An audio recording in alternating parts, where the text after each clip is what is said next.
Student exercise 1.2 और एक चीज़ मैं आपको बता देता हूँ कि इसके अंदर क्वेश्चंस जो आपके हैं वो इस टाइप के नहीं कि आपको कोई सॉल्यूशन उसमें विशेष करना पड़े, ओनली अंडरस्टैंडिंग के क्वेश्चंस हैं। तो जो भी स्टेटमेंट चाहे वो रोस्टर फॉर्म में हो चाहे वो सेट बिल्डर फॉर्म में हो आपको दिया हुआ रहेगा और आपको डिफाइन करके बताना है कि ये किस टाइप का सेट्स हो सकता है। तो फर्स्ट क्वेश्चन में which of the followings are example of null set. First question में 4 पार्ट जो दिए हुए हैं आपको इनको डिस्क्राइब करके ये बताना है कि इनमें से नल या एम्प्टी सेट कौन कौन से हैं और कौन से एम्प्टी सेट नहीं है। ये आपका फर्स्ट क्वेश्चन है। तो स्टूडेंट इसके फर्स्ट का जो फर्स्ट पार्ट है क्वेश्चन फर्स्ट का, उसमें आपसे कहा जा रहा है the set of odd natural numbers divisible by 2। Odd natural number का सेट आपको बनाना है और वो भी उसमें वो एलिमेंट कंसिडर आपको करने जो 2 से डिविजिबल हो। तो अगर आप देखें ऑड नंबर का अगर अपन सेट की बात करें 1, 3, 5 अप टू इनफाइनाइट तक ऑड नंबर्स होते हैं, बट ऑड नंबर में ऐसा कोई भी नंबर आपको नहीं मिलेगा जो 2 से डिविजिबल हो जाए। तो ऐसा कोई भी नंबर आप देख रहे हैं इसके अंदर आपको दिखाई नहीं देगा, इट इज़ डिविजिबल बाई 2। तो अगर मैं फर्स्ट पार्ट की बात करूं फर्स्ट की, तो आप कहेंगे कि जो आपका सेट है ई, उसके अंदर नंबर ऑफ एलिमेंट्स कोई नहीं आएगा, इट इज़ 0, जिसको कि आप लोग 5 के द्वारा भी रिप्रेजेंट कर सकते हैं। तो ये एक एग्जाम्पल हो जाएगा नल सेट का। सेकंड पार्ट की अगर अपन बात करें तो उसमें आपसे कहा जा रहा है the set of even prime numbers. अब आप सब जानते हैं कि एक नंबर है 2 जो इवन प्राइम नंबर आपका होता है। तो सेकंड सेट की अगर अपन बात करें अकॉर्डिंग टू स्टेटमेंट, तो आप कहेंगे कि इवन प्राइम नंबर हो गया 2। तो इस सेट के अंदर एक एलिमेंट आपका आ गया, तो क्या ये नल सेट हो सकता है? तो ये नल सेट नहीं होगा क्योंकि इसमें नंबर ऑफ एलिमेंट्स है 1। तो it is not represent the null set, it is not equal to 5। आप ये कह सकते हैं ये नल सेट नहीं है। अगर अपन थर्ड एग्जाम्पल की बात करें इसके अकॉर्डिंग, तो सेट बिल्डर फॉर्म में आपसे कहा जा रहा है x such that x is a natural number. X जो आपका हो वो एक नेचुरल नंबर होगा और साथ में एक कंडीशन है स्टूडेंट, एक्स की वैल्यू 5 से स्मॉल होगी and x is greater than 7। तो इस कंडीशन के अकॉर्डिंग अगर आप देखें ऐसा नेचुरल नंबर जो 5 से स्मॉल बट 7 से ग्रेटर होना चाहिए।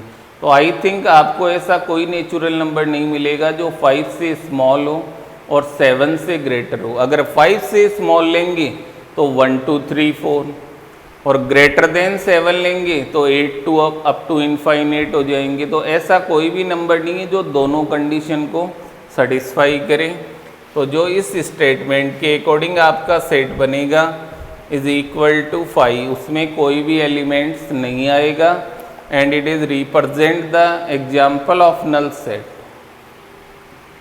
फोर्थ पार्ट की अगर अपन बात करें तो according to question y such that y is a point common to any 2 parallel lines। 2 parallel lines के अंदर जो पॉइंट कॉमन हो वो इस सेट का एलिमेंट होगा। बट आप सब जानते हैं कि पैरेलल लाइन की डेफिनेशन ही आपकी ये है कि ऐसी 2 लाइंस जो एक दूसरे को कभी भी इंटरसेक्ट नहीं करेगी। इंटरसेक्ट नहीं करेगी तो उनका कोई कॉमन पॉइंट हो ही नहीं सकता। तो जो आपका फोर्थ पार्ट है उसके अंदर भी नंबर ऑफ एलिमेंट्स इज 0, कोई एलिमेंट उसमें नहीं आ सकता।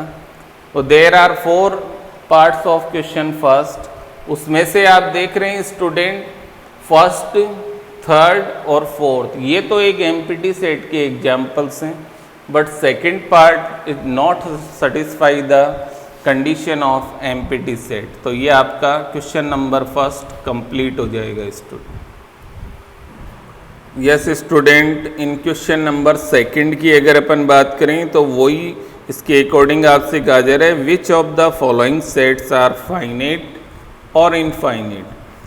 फाइनाइट और इनफाइनाइट सेट के अंदर क्या डिफरेंस होता है, होते क्या हैं, ये अपना डिस्कशन अपन कर चुके हैं आई थिंक। तो फर्स्ट पार्ट की अगर बात करें अपन सेकंड के फर्स्ट पार्ट की, the sets of months of a year. अब स्टूडेंट ईयर के अंदर आप सब जानते हैं देयर आर 12 मंथ्स, काउंटेबल है 12 मंथ्स, आप लोग सब जानते हैं। जनवरी टू दिसंबर आप लोग इसके अंदर मंथ्स के नेम लिख सकते हैं इन रोस्टर फॉर्म। मंथ के नेम आप लोग ऑर्डर से लिखें या आगे पीछे लिखें, उससे सेट में कोई फ़र्क नहीं है, बट जो भी आप लिखेंगे देयर आर 12 मंथ्स। तो आप कह सकते हैं कि जो इसके एलिमेंट्स हैं वो काउंटेबल है। इसका मीन्स ये एक फाइनाइट सेट का एग्जाम्पल आपको रिप्रेजेंट कर रहा है। सेकंड के अंदर आप देख रहे हैं 1 2 3 एंड अप टू सॉन तक इसमें रिप्रेजेंट किया हुआ है, नेचुरल नंबर है 1 2 3 और लास्ट इनफाइनाइट तक ये जा रहे हैं। तो इसका मीन्स ये काउंटेबल नहीं है, ये एक इनफाइनाइट सेट का एग्जाम्पल हो जाएगा आपका। थर्ड की अगर अपन बात करें तो स्मॉलेस्ट जो आपका नेचुरल नंबर दिया हुआ है 1 और ग्रेटेस्ट दिया हुआ है 100। तो स्टूडेंट इस सेट को देखकर आप ये कह सकते हैं कि ये नेचुरल नंबर का जो सेट है 1 से 100 तक के नेचुरल नंबर इसमें कंसिडर हैं। तो इट इज़ काउंटेबल है, आपको ये पता है। स्मॉलेस्ट नेचुरल नंबर इस सेट का है 1 और ग्रेटेस्ट नेचुरल नंबर इस सेट का है 100। तो it is the example of finite set. Fourth part में आपसे कहा जा रहा है the set of positive integers greater than 100। अब वही बात आती है 100 से बड़े अगर अपन पॉजिटिव इंटीजर की बात करें तो इनफाइनाइट तक हो सकते हैं स्टूडेंट। तो ये भी काउंटेबल नहीं है, इसका means it is represent the example of infinite set. Last की अगर अपन बात करें the set of prime number it is less than 99। 99 से छोटे प्राइम नंबर आप लोग इजीली लिख सकते हैं स्टूडेंट। 2 एक प्राइम नंबर है जो इवन होगा, वहाँ से स्टार्ट होंगे और 99 तक जितने भी ऑड नंबर हैं अदर्स वो सब इसके अंदर कंसिडर होंगे। तो टोटली अगर अपन बात करें तो इट इज़ काउंटेबल सेट है। ऑल एलिमेंट्स को आप लोग काउंट करके बता सकते हैं कि इस सेट में how many elements are there. तो it is the example of finite set. तो ये आपका क्वेश्चन नंबर जो सेकंड था स्टूडेंट, इसमें कुछ एग्जाम्पल दिए हुए थे जिनसे आपने ये डिसाइड किया कि कौन सा एग्जाम्पल तो फाइनाइट सेट का है और कौन सा इनफाइनाइट सेट का एग्जाम्पल है। देन आफ्टर थर्ड क्वेश्चन की अगर अपन बात करें तो उसमें कुछ स्टेटमेंट लिखे हुए आपको नज़र आ रहे हैं सेट्स के और आपको डिफाइन करके बताना है कि वो फाइनाइट सेट का एग्जाम्पल है या इनफाइनाइट सेट का। तो फर्स्ट की अगर अपन बात करें the set of lines which are parallel to the x axis. अब आप सब जानते हैं कि एक्स एक्सिस जो आपकी हॉरिजॉन्टल लाइन होती है ये, इसके पैरेलल लाइंस की अगर मैं बात करूं तो स्टूडेंट इसके पैरेलल लाइन अबाउ भी बन सकती है और डाउन में भी आप लोग बना सकते हैं इसके पैरेलल लाइन। कितनी बना सकते हैं ये आप सब समझ रहे होंगे कि infinite number of parallel lines x axis के आप लोग ड्रॉ कर सकते हैं। तो first part is the example of infinite set. Second की अगर बात करें the set of letters in the English alphabet. अब आप सब जानते हैं इंग्लिश अल्फ़ाबेट 26 आपके होते हैं, ए से स्टार्ट होगा और जेड तक आपकी इंग्लिश अल्फ़ाबेट जितने भी हैं 26 वो आप लिख सकते हैं। तो आपको ये पता है इसके अंदर कि कौन कौन से अल्फ़ाबेट आएंगे, then it is example of finite set. Third की अगर अपन बात करें the set of numbers which are multiple of 5।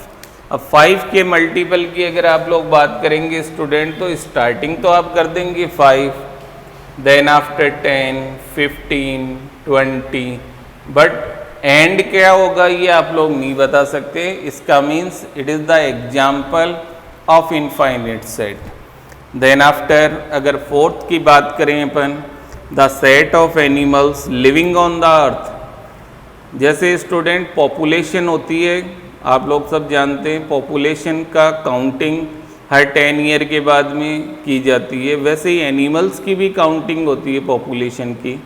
तो एनिमल्स अर्थ पे कितने ये काउंटेबल हो जाएंगे, then it is represent the example of finite set. Last की अपन बात करें the set of circle passing through the origin. आप लोगों ने कोऑर्डिनेट ज्योमेट्री 10th क्लास में पढ़ाई स्टूडेंट, टू एक्सेस जिस पॉइंट पर इंटरसेक्ट करती है उस पॉइंट को अपन ओरिजिन पॉइंट कहते हैं, और इस ओरिजिन पॉइंट को सेंटर लेके आप लोग देख सकते हैं। इनफाइनाइट सर्किल, जैसे जैसे आप लोग रेडियस को इंक्रीज करते जाएंगे वैसे वैसे नंबर ऑफ सर्किल्स एक सेंटर को लेकर आप लोग बना सकते हैं। और आप ये भी जानते हैं कि ऐसे सर्किल्स जिनका सेंटर एक ही होगा उनको अपन कहते हैं कॉन्सेंट्रिक सर्किल्स, अपन इनको बोलते हैं। तो अगर अपन फिफ्थ पार्ट की बात करें तो it is represent the example of infinite set. तो सेकंड और थर्ड क्वेश्चन जो आपने अभी किए student, it is represent finite और इनफाइनाइट सेट क्या होते हैं। आई थिंक इन एग्जाम्पल से आप लोगों की क्लियर हो गया होगा कंसेप्ट कि फाइनाइट और इनफाइनाइट सेट होते क्या हैं।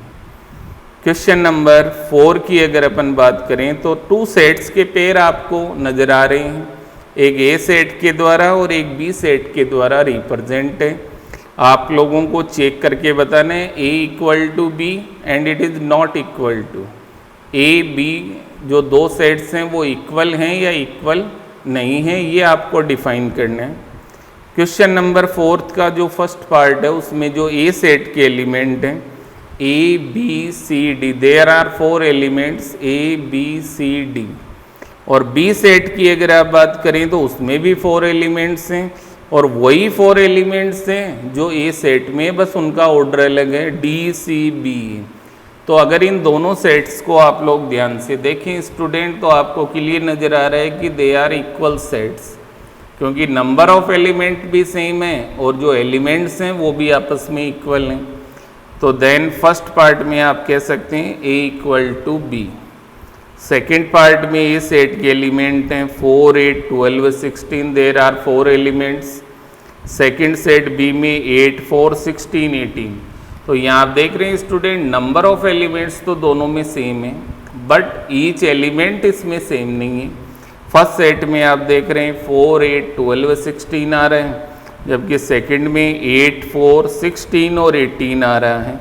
तो इन दोनों सेट्स को आप लोग इक्वल सेट्स नहीं कहेंगे, इनमें only number of element set जो हैं वो सेम है बट एलिमेंट सेम नहीं है।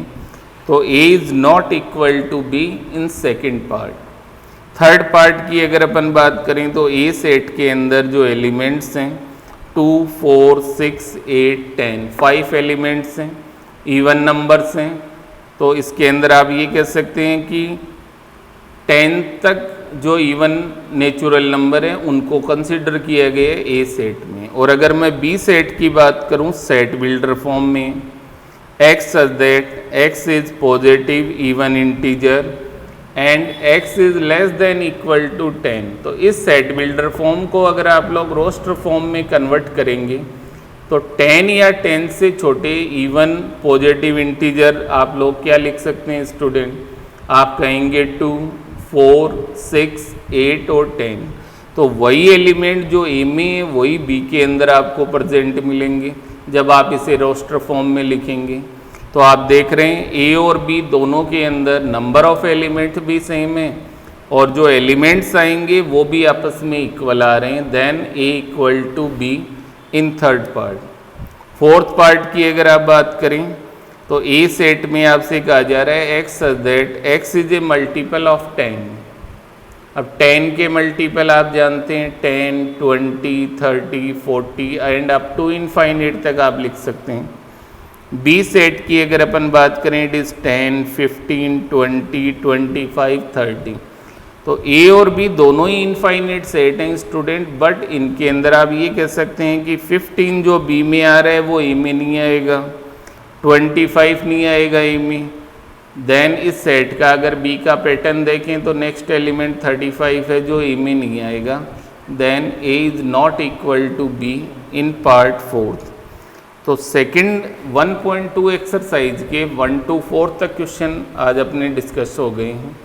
नेक्स्ट रिमेनिंग क्वेश्चन जो आपके 5 और 6 वो आप लोग प्रैक्टिस के अंदर खुद करेंगे स्टूडेंट। और अगर उनमें कोई डाउट आपको आता है या नहीं समझ में आ रहा है कोई पार्ट तो मेरे कॉन्टैक्ट नंबर पे आप लोग मैसेज करेंगे कौन सा क्वेश्चन है कौन सा पार्ट है, मैं उसको एक्सप्लेन करूँगा और फिर भी अगर नहीं समझेंगे तो नेक्स्ट क्लास में आपको जो अपनी क्लास होगी उसके अंदर उसको एक्सप्लेन करेंगे अपन। तो आज की अपनी क्लास एक्सरसाइज 1.2 तक आपको इन होमवर्क कंप्लीट करना है। Thank you.